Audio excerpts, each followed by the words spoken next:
warahmatullahi wabarakatuh. Halo semuanya, selamat datang di podcast kami. Perkenalkan. Halo teman-teman semuanya, selamat datang dalam acara spesial kami dalam tajuk Timah Ketidakadilan Menjelaskan Sejarah, Budaya, dan Pancasila dalam Perang Melawan Anti Korupsi. Kali ini kita akan membahas sebuah isu besar yang mengguncang sistem pemerintahan dan ekonomi Indonesia. Kasus korupsi timah 271 triliun. Kasus ini mengungkapkan bagaimana penyalahgunaan kekuasaan dan kurangnya pengawasan dapat merusak tatanan negara. Uang sebesar 271 triliun rupiah yang seharusnya bisa dimanfaatkan untuk kemajuan bangsa justru disalahgunakan oleh pihak-pihak yang tidak bertanggung jawab. Ya, betul sekali Teh Susan. Di sini kita akan membahas lebih dalam nih tentang kasus korupsi timah 271 triliun ini.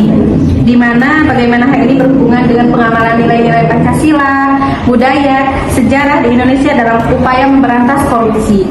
Nah, ini juga menjadi cermin betapa pentingnya pengawasan hukum dan serta bagaimana kita sebagai masyarakat harus berperan aktif menciptakan negara yang bersih dan terintegrasi. Baiklah, kita langsung aja ke sesi selanjutnya.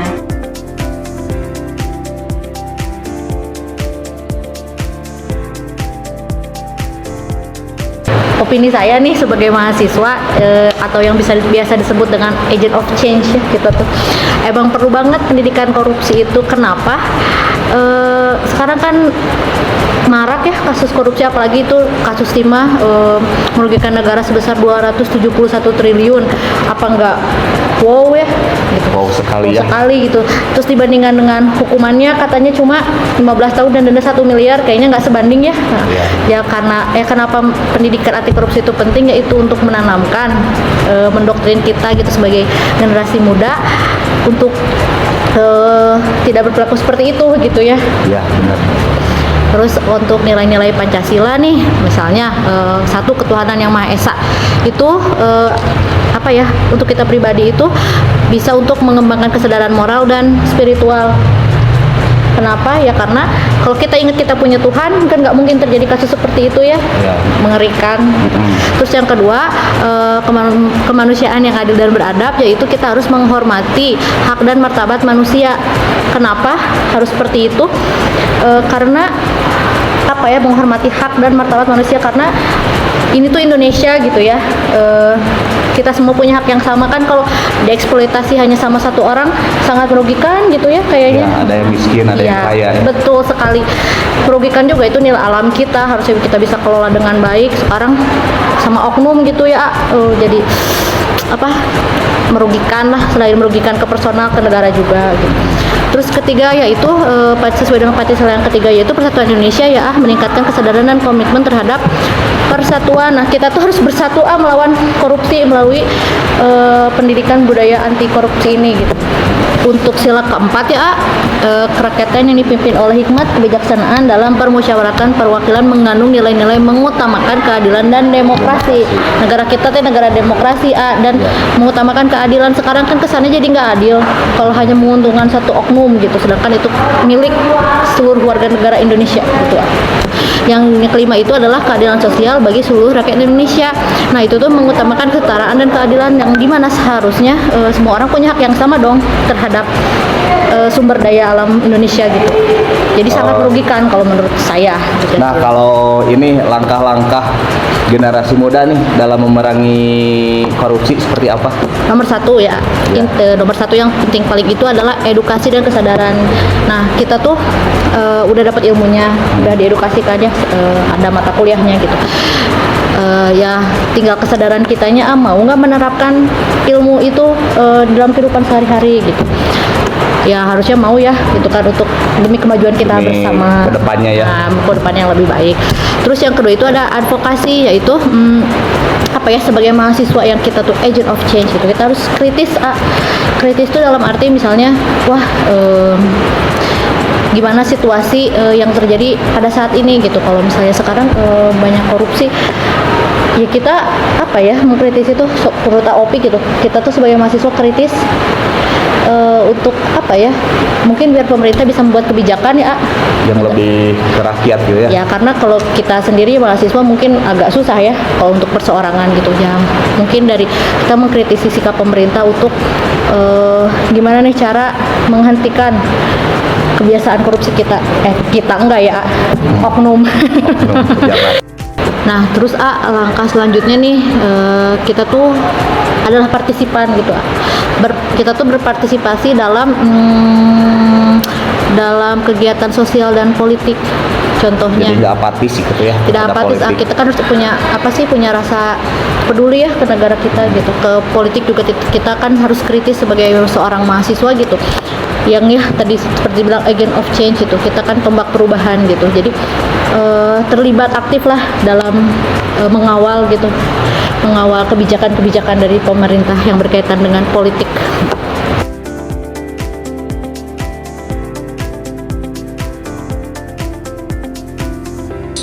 Korupsi timah yang merugikan negara Indonesia ini sebanyak 271 triliun. Ini kan kayak salah satu korupsi terbesar ya yang diketahui oleh publik gitu. Bagaimana sih Pak sejarah korupsi yang ada di Indonesia ini Pak? Ya, baik, kalau bicara sejarah gitu ya Mbak, nanti kita akan melihat bahwa kejadian pada masa lampau, masa sekarang, dan masa yang akan datang. Nah, untuk kasus korupsi ini, saya rasa menciptakan sejarah baru gitu, karena bentuk korupsinya cukup besar gitu. Apalagi ini merupakan korupsi dalam perspektif sumber daya alam gitu.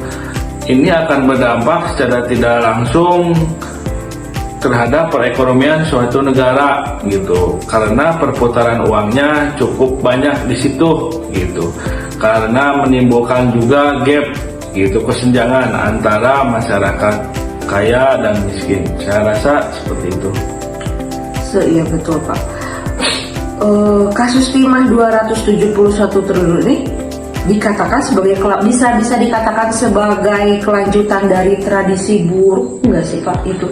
Ya betul, sangat buruk. Ini cerminan bahkan banyak media gitu ya internasional yang memberitakan bahwa negara Indonesia itu tidak secara total dalam hal pemberantasan korupsi gitu, sampai dari atas sampai ke akar gitu ya.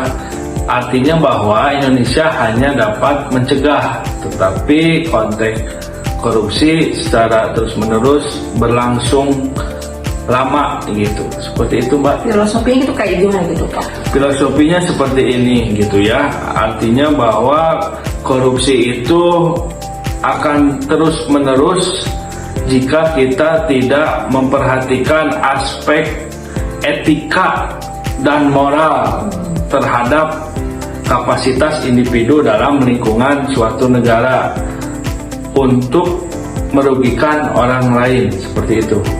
Iya betul juga sekali ya Pak. Bapak kan sebagai dosen pasti ketemu terus sama generasi muda gitu ya Pak ya, mahasiswanya. Bagaimana sih Pak seharusnya kita menilai dampak korupsi terhadap perjalanan bangsa gitu Pak?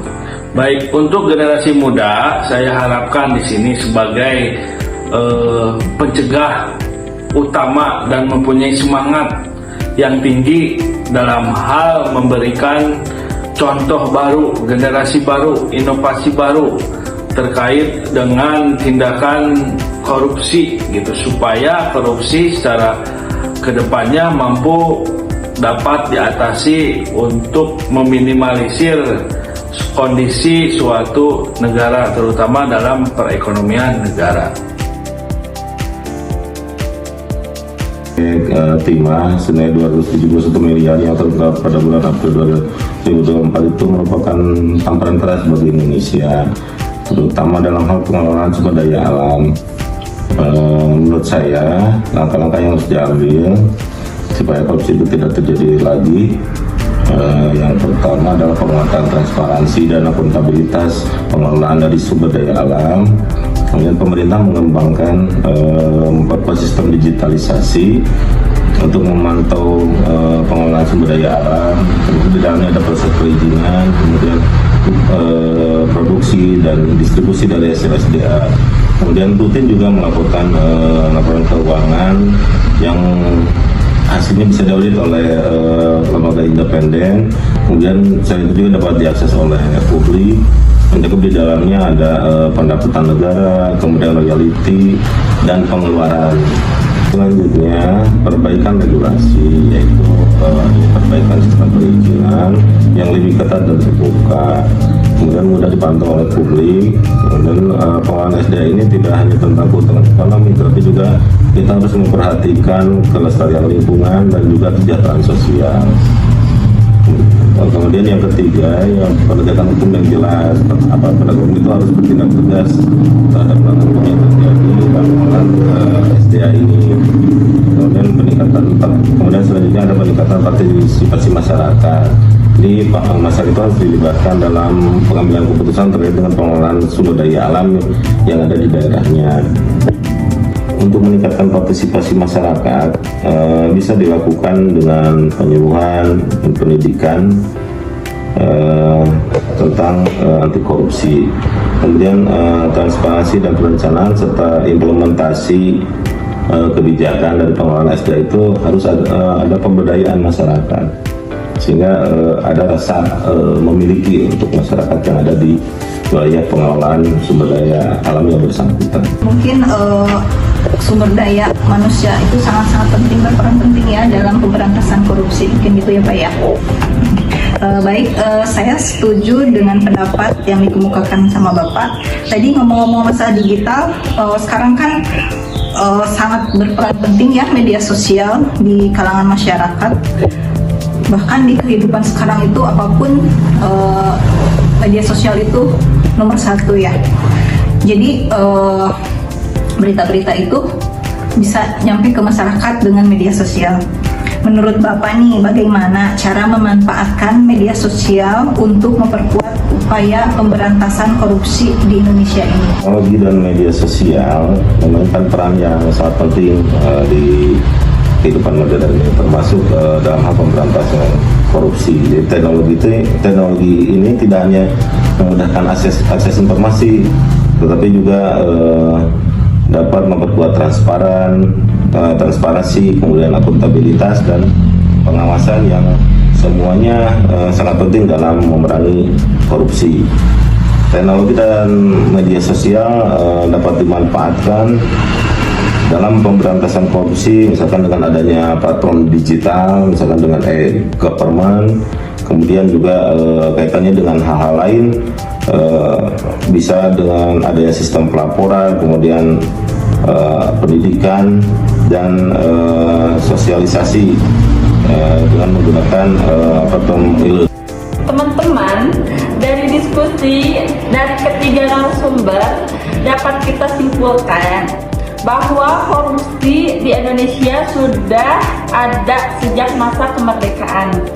Karena adanya peningkatan pengawasan dan transparansi yang lebih baik, di mana sekarang lebih banyak kasus yang terungkap. Seperti untuk kasus korupsi timah 271 triliun ini merupakan salah satu contoh penyalahgunaan kekuasaan yang melibatkan sejumlah pihak swasta dalam pengelolaan sumber daya alam di Indonesia. Kasus ini juga menunjukkan betapa lemahnya pengawasan dan sistem hukum akuntabilitas dalam pengelolaan sumber daya alam yang seharusnya dikelola untuk kepentingan masyarakat. Semoga dari kasus korupsi timah 271 triliun menjadi peringatan penting untuk memperkuat sistem pengawasan, menegakkan hukum dan mendidik generasi muda dalam semangat anti korupsi, serta kembali ke nilai-nilai luhur Pancasila agar Indonesia bisa keluar dari jebakan korupsi yang merusak masa depan bangsa. Oke nih, sudah selesai ya nih pesannya. Saya Riani Andriani Dan saya Susan Susanti. kami pamit undur diri. Selamat berjumpa kembali di episode berikutnya.